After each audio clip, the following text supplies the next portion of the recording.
இன்று அன்னையர் தினம் மட்டுமல்ல, அண்ணனின் தினம். இளைய தளபதியாய், இளைஞர்களின் பிரதிநிதியாய், இரவில் முழுமதியாய் இன்றைய முதல்வராக பதவியேற்கும் வெற்றி நாயகன் விஜய் அண்ணன் அவர்களுக்கு கல்வியாளர்கள் சார்பாகவும், மாணவர்கள் சார்பாகவும், இளைய தலைமுறை சார்பாகவும் மனமார்ந்த நெஞ்சார்ந்த வாழ்த்துக்கள்.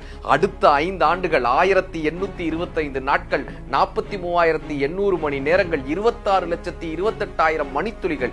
இனி ஒவ்வொரு மணித்துளியும் முக்கியமானது. ஓட்டும் வாக்கும் இன்று சத்தியமானது. தமிழகம் உங்களால் இயங்க வேண்டும். தமிழ் மொழியால் உலகமே மயங்க வேண்டும். மாணவர்களின் கல்வி உயர வேண்டும். மதுவில்லா தமிழகம் மலர வேண்டும். மகிழ்ச்சியாய் மக்கள் வாழ வேண்டும். மாமன் சீரால் மகிழ வேண்டும். பெண் குழந்தைகள் பயமின்றி வளர வேண்டும். மண் உழவர்கள் சிரமமின்றி வளர வேண்டும்.